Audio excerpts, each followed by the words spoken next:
Hey, you're listening to the Coffee O'Clock podcast, the show that brings you joy and inspiration, with special guests from all around the world who have an amazing story and expertise to evolve your personal and professional life. I am your host, Burcu Onaranel, the founder of Joy Marketing and Coaching.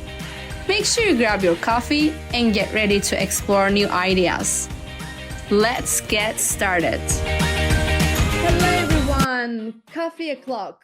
Today I am with Erin Currin, who is in Florida, which is a place that I always wanted to visit. I hope I'll visit this year, maybe next year, we'll see. And now I have a friend there, so why not?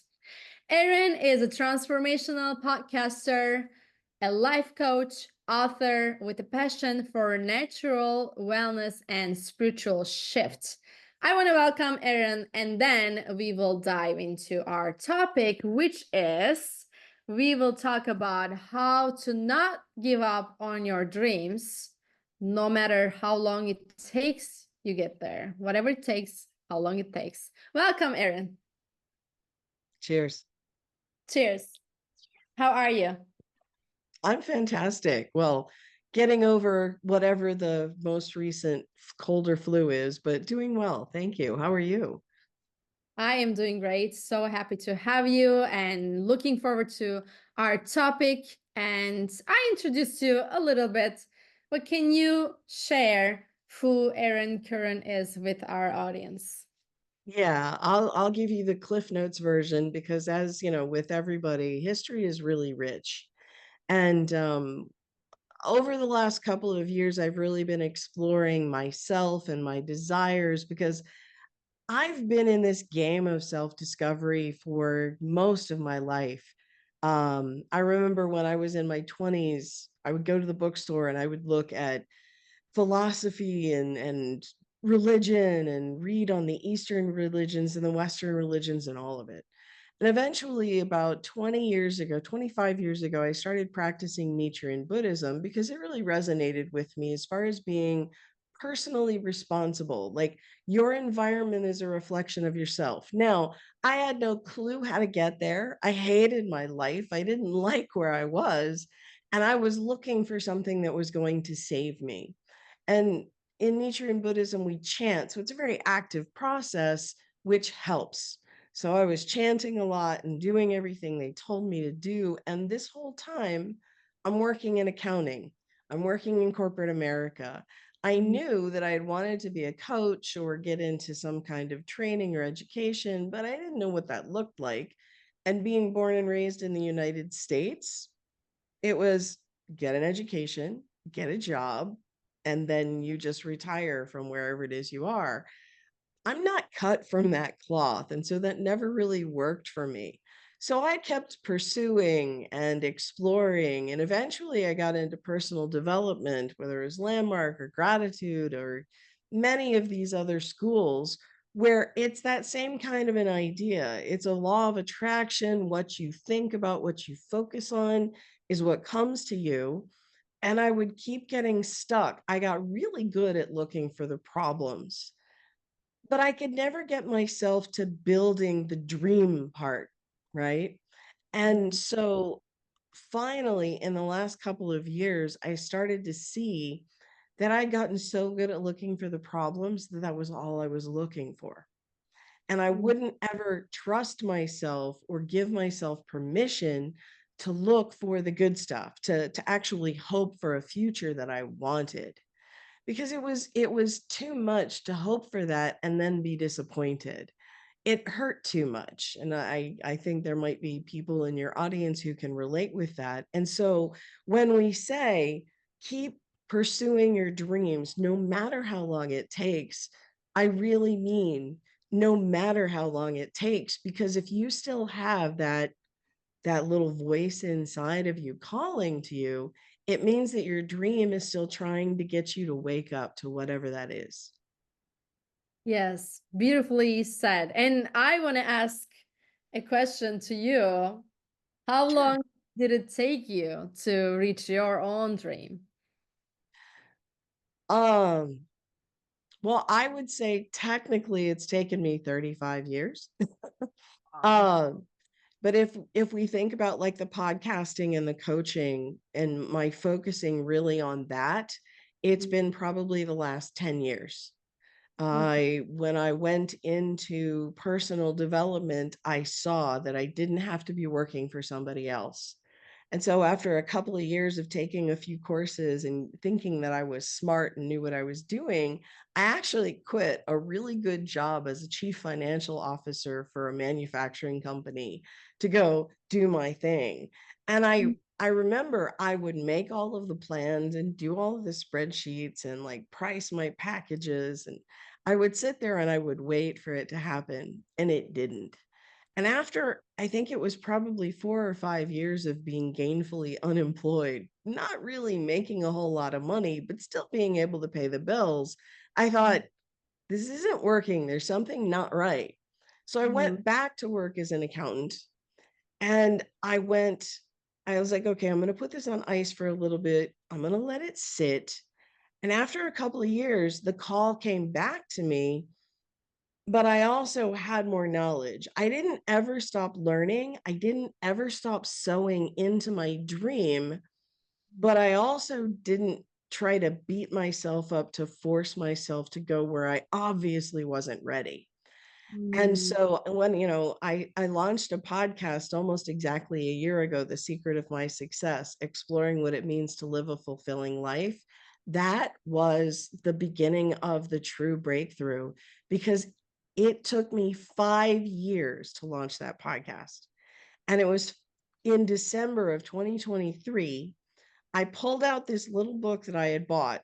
It's called the Podcast Journal, 50 Days to Launch Your Podcast. And I started it 5 years prior. And I'm like, I got to day 15 and I'm looking at it going, this is the day where I always stop. Am I going to stop this go around? And I just decided that I wasn't going to let it stop me. And so a month later, actually right at that 50-day mark, I launched the podcast, and I actually published 33 episodes last year, and it was an extraordinary process, because at first I had an idea of what I wanted to do. 5 years ago, I thought I needed to look smart and it had to be a certain way. But last year, when I really tried it on, after continuing to run into that wall, I got that I really needed to just be authentic and natural about it and have great conversations with amazing people about their stories of failure and success and what it took for them to create a breakthrough, because that was what I had been looking for. You can find a success story everywhere on the internet. You can go on Instagram and see pictures of people traveling around the world, living these sexy lifestyles, and it doesn't look like what you're dealing with on a day-to-day basis. And so you think, I was thinking anyway, I must be doing something wrong, obviously. So, and I couldn't figure out what it was because nobody was being honest about their process. Well, at least the people that I found. Yes. Oh my God. So many things you pointed out, and I had goosebumps a couple of times because first thing, you started and you saw that it's not working and you went back to the corporate world, and then you still didn't leave your dream all alone and you came back. And I think it's a great analysis you made on your own that, okay, I am not ready, so I will put it on side for now, not forgetting, and then I will come back. Most people don't do it. Most people just give up at that point. Okay, this isn't working for me. I should have listened to my parents. I should have just get a granted job and just keep working. What the hell I am doing with this coaching and everything? Because in coaching, the struggle is real. Like, I have been in this industry for the past decade now, and it wasn't easy for me too. And I would say on my fifth year, I was ready to give up as well. So like maybe the fifth year, people say third year is the test year, but to me was fifth as well, like you. But I forced the difference between us. I forced to make it happen, and I think I've learned already something from you, because sometimes we need to let it sit. We need to let it be and listen to the guidance that's available for us, to not force things. And you also mentioned that you applied the book you read and you published it, and you're looking for real stories. And that's why I loved what you're doing and feel connected immediately, because that's me. That's what I am doing and working on doing the best I can to bring the real stories. Because like you said, people don't talk about their hard times, or when they were on the floor crying over or drinking over, eating over. They don't talk about it. Everything is super nice, shiny, and happy, but in reality, it's not. And you need to point out, and I think it's much more powerful to show your darkest times to people, to inspire them, because that's what it takes. And talking about the dark times, I'm curious, what was it look like for you when you have to give up your dreams, not give up, but stop for a while and go back to your corporate job? How was that transition for you? You know, I would say, there were several times that I would quit, and each time it was a little bit different. Sometimes it would be a temper tantrum where I would throw it down and close the door and walk away and swear I was never going back to it again. And other times it would be a more, sad, somber, grieving, why can't I have what I want?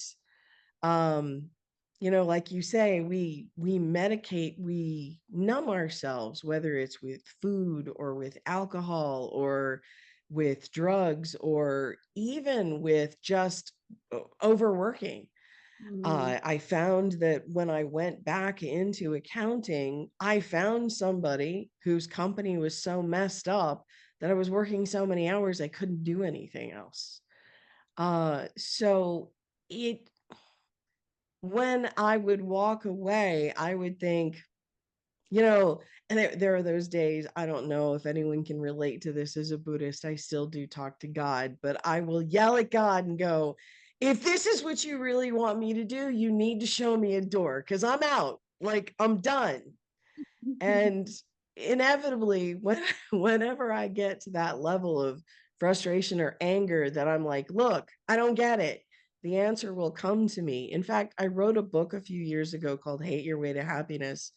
And it was exactly 10 days after I just had a screaming match with God, where I was talking with my coach and I was complaining about something. And she goes, well, why don't you just hate your way to happiness? And I went, wait, what? And that was the title of my book. And I ended up really diving into this idea of I had this thought that it needed to look perfect in order for me to be on the right path. That was when I started giving myself permission to sometimes just be angry and sometimes just be sad and sometimes grieve what it is I think I didn't have that I thought I should have had, but I can't go back to a childhood and recreate that. I can't go back to a marriage and recreate that. I can't go back. It's like in Buddhism, we talk about from this moment forward. It's really this idea that where I am now is where I am now. And once I can create a level of peace around where I am now and look at the rubble or the resources or whatever is around me and see, okay, what's useful? What can I use to rebuild? That's when I find that dream will start to create little glimmers in the pile or behind the shelves or for me to catch hold of. It's a conversation that someone will have or something that someone will say. And so as I've been really exploring this over the last couple of years, one of the things I thought is, what's the one thing I can tell people? And there is no one thing that anybody is going to be able to say to you, because all of our journeys are so completely different that you're tapped on the shoulder so many times throughout your life. It's going to sound different for each of us. And you've got to get good at tuning in to what your guardian angels sound like, to what your spirit guides sound like, to what your inner voice sounds like. And until you really put some kind of trust and faith in that, none of it's going to work. And it's something that you've got to work on building up slowly over time, because you get to create that trust with yourself. You spent a lifetime mistrusting yourself, or believing that you couldn't because people told you that you couldn't, or thinking that you were a failure or not good enough, or, what would a person like me have to offer? It's that constant and intentional reinforcement that we choose to give ourselves. And you don't want to advertise it inside of those circles that you're used to swimming in, because they're not used to seeing you that way. And for your own good, for your own protection, they're going to tell you that that's not a good idea. They mean well. They're not trying to screw you over, but they don't understand what you can hear. They can't hear those voices. And so sometimes it can be a very lonely process as well. It's not going to be all rainbows and roses for sure. And eventually, what I've discovered is that you can't grow those roses without manure. And Mhm. where the manure comes from, you don't necessarily get to choose. You just got to pick up a shovel and deal with it. Yes, absolutely. We need to have rain to grow those roses and everything. And I really find a sweet spot on those dark moments, because every time I personally go through something very hard, even a day after, I felt much stronger, or felt much smarter that I dealt with that. And I'm still happy. I'm still making it work. And while you're sharing your story and saying that, I like that Buddhism sentence, by the way. You said, okay, now moving forward. Now we are thinking moving forward, something like that. So it was, I think, very important. And as a coach, that's what we do. We focus on the current situation, and mostly we talk about the future.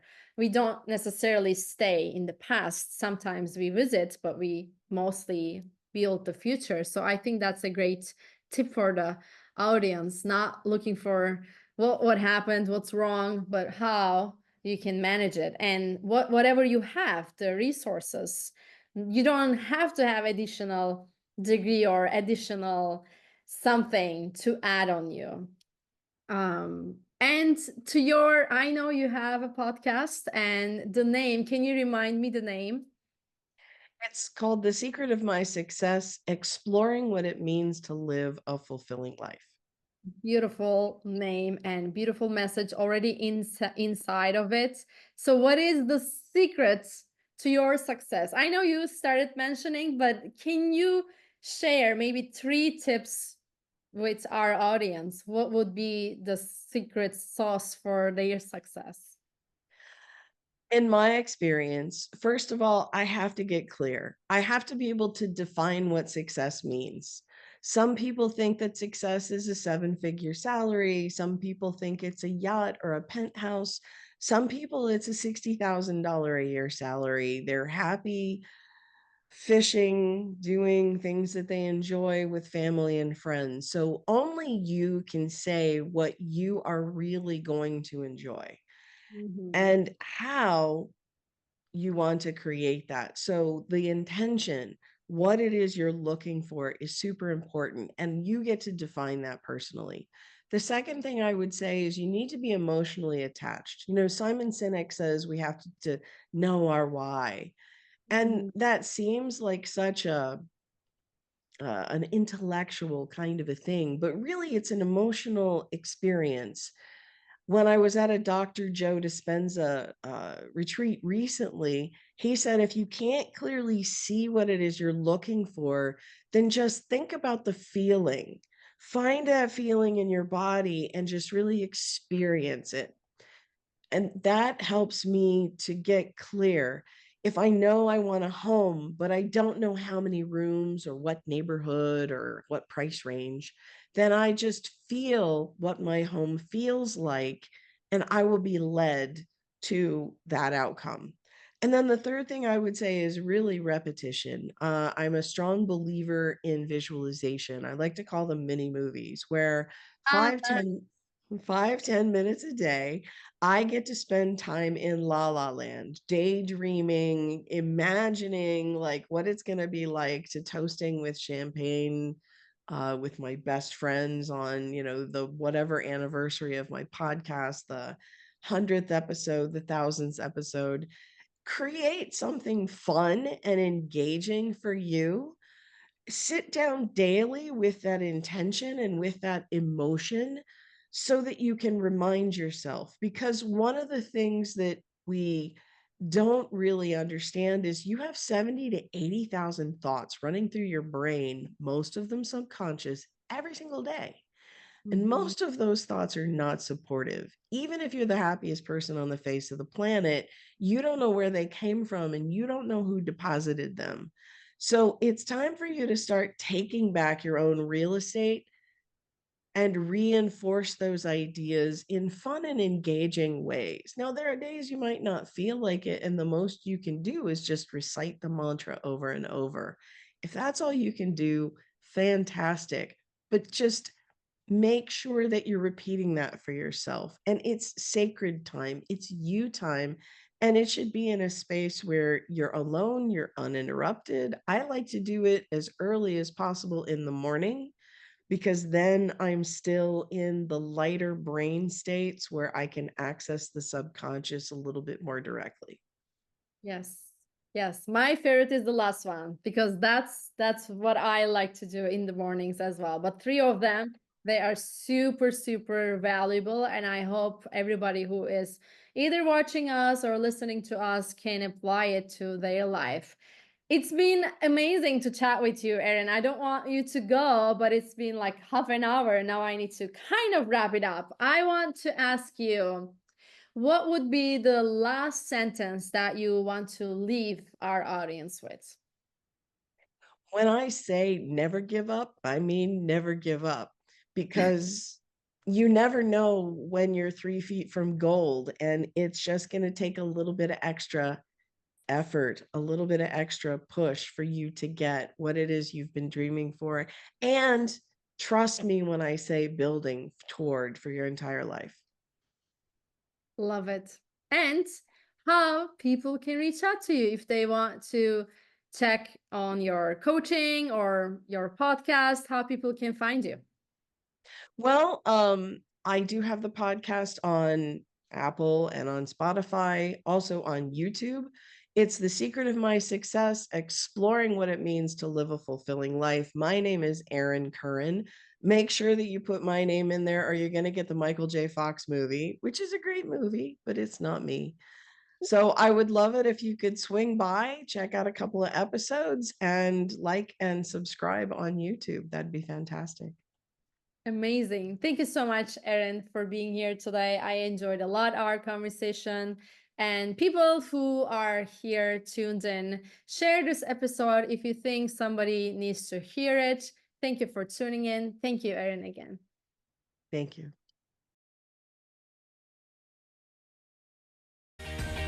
Thank you so much for listening. I hope you enjoyed this episode and now you can apply it to your life.